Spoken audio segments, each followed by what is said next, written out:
Hi అండి. అందరికీ నమస్తే. నేను మీ గీత. నా రాక్షసుడు పార్ట్ 34. అందరినీ కూర్చోబెట్టి పల్లవి ఆరోగ్యం బానే ఉంది.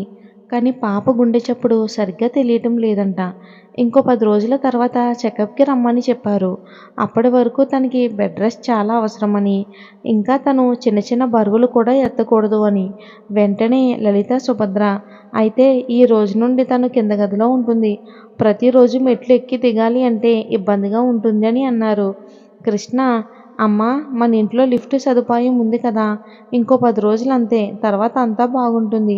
మీరు కంగారు పడకండి. తనకు గంటకు ఒకసారి పండ్లు రసాలు ఇవ్వండి అంతే. టైంకి మెడిసిన్ వాడాలి క్రమం తప్పకుండా. వీరు మాటల్లో ఉండగా విరాజ్ నుండి కాల్ వచ్చింది. పల్లవి అది చూసి వెంటనే కాల్ లిఫ్ట్ చేసి భూమి అని అంది. నవ్వుతూ పల్లవి అభినందనలు. నేను నిజంగా చాలా సంతోషంగా ఉన్నాను. పల్లవి ఎలా ఉన్నావు భూమి అని అంది. నేను ఎలా ఉన్నానో నీకు తెలుసు కదా, మరెందుకే అడుగుతున్నావు? నా గురించి వదిలే, నీ ఆరోగ్యం ఎలా ఉంది? నువ్వు బాగానే ఉన్నావు కదా అని అడుగుతుంటే కృష్ణ ఫోన్ తీసుకుని హలో సిస్టర్, ఎలా ఉన్నారు? భూమి చిన్నగా నేను బాగానే ఉన్నాను. మీరెలా ఉన్నారండి అని అంది. నేను నీకు అన్నయ్యనవుతాను రా, నువ్వు నన్ను అన్నయ్య అని పిలవచ్చు. భూమి అభినందనలు అన్నయ్య, మీరు తండ్రి కాబోతున్నారు కదా అని అంది. ధన్యవాదాలు రా, నువ్వు కూడా సంతోషంగా ఉండాలని కోరుకుంటున్నాను. నాదొక్క చిన్న విన్నపం రా అని అన్నాడు కృష్ణ. భూమి తప్పకుండా చెప్పండి అన్నయ్య. మీరు ఇలా అడగడం ఏంటన్నయ్య? ఇందాక మీరు నన్ను మీ చెల్లిగా భావించారుగా, మీరు నాకు ఆర్డర్ వెయ్యాలి, కానీ ఇలా అడగకూడదు మీరు. కృష్ణ నవ్వుతూ అబ్బో, మా చెల్లి బాగానే మాట్లాడగలదు అని అనిపిస్తుంది. భూమి ఇంకా మీరు నేనేం చేయాలో చెప్పలేదు. కృష్ణ, నువ్వు పల్లవి బెస్ట్ ఫ్రెండ్ కదా, నువ్వు రోజు తనతో ఒక 10 నిమిషాలైనా మాట్లాడాలిరా. తను నీతో మాట్లాడితే ఆరోగ్యంగా ఉంటుందని నా అభిప్రాయం. భూమి అంతేగా అన్నయ్య, తప్పకుండా మాట్లాడతాను. తను బాగుంటే లోపల బిడ్డ కూడా హెల్తీగా బాగుంటుంది. ఓకే బాయ్ అన్నయ్య, నేను రేపు కాల్ చేస్తాను అని ఫోన్ పెట్టేసింది భూమి. భూమి ఫోన్ మాట్లాడుతున్నంతసేపు తననే రెప్ప వాల్చకుండా చూస్తున్న రాజు ఫోన్ పెట్టేయగానే భూమి నడుమును పట్టుకుని తన మీదకు లాక్కుని నువ్వు నాతో తప్ప అందరితో బాగా నవ్వుతూ మాట్లాడుతావు కదా స్వీటీ అని తన నడుముని సవరిస్తూ తన కళ్ళల్లోకి చూస్తూ, నా కళ్ళల్లో నీ మీద ఉన్న ప్రేమ ఎందుకు కనిపించట్లేదు నీకు? ఒకసారి నా మనసుని చూడు స్వీటీ, నువ్విలా బాధగా ఉంటే నిన్ను చూడటానికి నాకు చాలా కష్టంగా ఉంటుంది తెలుసా? భూమి రాజు నుండి దూరంగా జరిగి నేను ఊహించుకున్న జీవితం ఒక కలలా ఉండిపోయింది.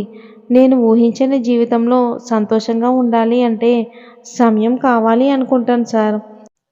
మనసు కదా, కొంచెం మారడం కష్టమే, దానికే సమయం పడుతుంది అని అంది సూటిగా రాజుని చూస్తూ. రాజు టక్కున భూమి పెదాలు అందుకుని ఉండగా ముద్దు పెట్టుకుని వదిలేశాడు. మారటానికి సమయం కావాలని చెప్పావుగా స్వీటీ, అది చాలు నీ మనసులో స్థానం ఏర్పరచుకోవడానికి. పద వెళ్దాం, డిన్నర్ ఏర్పాటు చేశాను అని భూమిని తీసుకుని వెళ్ళి డిన్నర్ చేసి గదికి వెళ్ళారు. భూమికి రాజ్ పక్కన పడుకోవాలి అంటే భయంగా ఉంది. కానీ తను నేను సోఫాలో పడుకుంటానండి అని అంది. తను దేనికి భయపడుతుందో తెలిసి, స్వీటీ నీ ఇష్టం లేకుండా నిన్ను మాత్రం టచ్ చేయను, వెళ్ళి పడుకో, నాకు కొంచెం పని ఉంది అని తను ల్యాప్టాప్లో వర్క్ చేసుకుంటున్నాడు. రాజ్ తన్ని ఏం చెయ్యను అని చెప్పడంతో భూమి మంచం మీద పడుకుంది. కానీ తనకి నిద్ర రావటం లేదు. సోఫాలో కూర్చుని ఆఫీస్ వర్క్ చేస్తున్న విరాజ్నే చూస్తుంది. పని చేస్తున్న తన్ని భూమి చూస్తుందని తెలిసిన రాజు, ఎందుకే అలా చూస్తూ నన్ను చంపుతున్నావు? ఇప్పుడు నేను నిన్ను చూస్తే మొహం పక్కకు తిప్పుకుంటావు. స్వీటీ నన్ను ఇలా చూడటం ఇదే మొదటిసారి. నా మీద ప్రేమతో చూస్తున్నావో, నేను నేనేం చేస్తానన్న భయంతో చూస్తున్నావో నాకు తెలియదు, కానీ ఇది నాకు చాలా నచ్చింది బుజ్జమ్మ. మన బంధాన్ని నువ్వు ఒప్పుకుంటావని నాకు అనిపిస్తుంది. నీ మనసులో నా గురించి ఆలోచన మొదలైంది, అందుకే నిద్రపోకుండా నన్నే చూస్తున్నావని మనసులో అనుకున్నాడు రాజు. భూమి రాజుని అలా చూస్తూ నిద్రపోయింది. తను నిద్రపోయింది అనుకున్న తర్వాత తన ఆఫీస్ పని పూర్తి చేసి భూమి పక్కకు చేరి తన్ని హత్తుకుని పడుకున్నాడు. ఉదయం మెలకువ వచ్చిన అతను పైకి లేవాలని చూస్తే తన్ని ఎవరో గట్టిగా హత్తుకుని పడుకున్నట్టు అనిపించి పక్కకు చూస్తే రాజు. ఉదయం రాజు ఫుల్ స్లీప్లో ఉన్నాడు. తన్ని డిస్టర్బ్ చేయకుండా మెల్లగా లేచి వాష్రూమ్కి వెళ్ళింది. అంటే రాత్రంతా నన్ను పట్టుకుని పడుకున్నాడు, కానీ నన్ను ఏమీ చేయలేదు. చెప్పారుగా అయినా నా ఇష్టం లేకుండా ఏం చేయను అని. అందుకే ఇలా ఉంది. సైలెంట్‌గా పడుకున్నారు అనుకుంటూ ఫ్రెష్ అవ్వడానికి వెళ్ళింది. ఆ ఇంట్లో వాళ్ళిద్దరూ తప్ప ఎవ్వరూ లేరు. తనకి చాలా బోరుగా అనిపించింది. భూమి ఆ ఇంటి చుట్టూ ఉన్న తోటలన్నీ చూడాలని కిందకి వచ్చింది. అక్కడున్న పనిమనిషి ఇంగ్లీష్‌లో మీకు కాఫీ కావాలా మేడం అని అంది. భూమి కావాలి అని చెప్పడంతో స్ట్రాంగ్‌గా ఒక కాఫీ ఇచ్చింది. చాలా రోజుల తర్వాత కాఫీని ఆస్వాదిస్తూ తాగి గార్డెన్‌లోకి వెళ్ళింది. ఆ ఇంటి చుట్టుపక్కలంతా జంగిల్లా ఉంది. దూరం నుండి నీటి శబ్దం వినిపిస్తుంది. ఆ ఇంటి చుట్టూ పరిసరాలు గమనిస్తూ ఆ నీళ్ళు వచ్చే సౌండ్ వైపుకి వెళ్తుంది. తను వెళ్ళే దారిలో పెద్ద పెద్ద చెట్లున్నాయి. వాటిని దాటుకుని ముందుకు వెళ్తుంది భూమి. అంతే బొమ్మలా నిల్చుండిపోయింది ముందున్న ప్లేస్‌ని చూసి. నిజంగా చాలా అంటే చాలా బాగుంది స్థలం. చుట్టూ సముద్రం, మధ్యలో ఇల్లు. ఆ ఊహకు కూడా అద్భుతంగా ఉంది. ఒకసారి తను అన్న మాట గుర్తొచ్చింది భూమికి. పెళ్ళికి ముందు భూమిని జై మనం హనీమూన్‌కి ఎక్కడికి వెళ్దామని అడిగాడు. బావా నాకు చుట్టూ సముద్రం, మధ్య ఇల్లు, అందులో నువ్వు, నేను మాత్రమే ఉండాలి అని అంది. జై నీ కోరిక తీర్చడానికి నేను ట్రై చేస్తా బంగారం అని నుదుటున ముద్దు పెట్టాడు. అది తలుచుకుని కళ్ళు మూసుకుంది. కనురెప్పల చాటున కన్నీరు తన చెంపల మీద నుండి జారిపోనివ్వకుండా రాజ్ తన చేత్తో తుడిచి నీకు నచ్చిందా స్వీటీ అని అన్నాడు. భూమి నిద్ర లేవగానే మెలకువ వచ్చింది రాజ్కి. తను కిందకు వెళ్ళగానే తను కూడా ఫ్రెష్ అయ్యి వెళ్ళాడు. తన వెనకే వచ్చాడు. సముద్రం చూసి భూమి ముఖంలో వచ్చిన ఆనందాన్ని చూస్తూ దూరం నుండే చూస్తున్నాడు రాజ్ కూడా. భూమి కళ్ళు మూసుకోగానే భూమి ఏం ఆలోచిస్తుందో తెలిసి తన ముందుకు వచ్చాడు రాజు. రాజు చేతి స్పర్శ తెలియగానే కళ్ళు తెరిచి రాజుని చూస్తూ తన్ని గట్టిగా హత్తుకొని ఏడుస్తూ నేను బావని అడిగిన విషయం మీకెలా తెలుసు? రాజు నీ ఇష్టాలని నాకు తెలుసు స్వీటీ. ఇంకా నీకు నచ్చినవి చాలా ఉన్నాయి. అందులో ఒకటి చెప్పనా అని తన మెడ మీద పెదవులతో రాస్తూ నీకు వెన్నెల్లో పందిరి మంచం మీద నీ భర్తతో కలిసి ఒక రాత్రి ఫుల్లుగా ఎంజాయ్ చెయ్యాలని కోరుకుంది.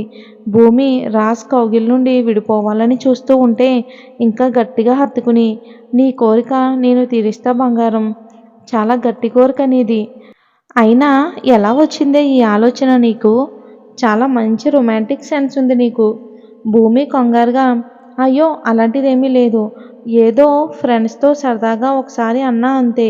రాజు ఒక్కసారిగా అనవే స్వీటీ నీ కోరిక నేను తీరుస్తావు అను. నువ్వు ఒప్పుకుంటే ఈ రాత్రికే చేస్తాను. ఒప్పుకోవే బుజ్జి అని బ్రతిమాలుతుంటే తన్ను పక్కకి తోసి అక్కడి నుండి వెళ్ళిపోయింది భూమి. తనని చూస్తూ ఎప్పటికైనా నీ కోరిక తీరుస్తా బంగారం. ఇది నువ్వు అవునన్నా కాదన్నా ఖచ్చితంగా జరిగి తీరుతుంది. అది నీ ఇష్టంతో నువ్వు ఒప్పుకుంటావు.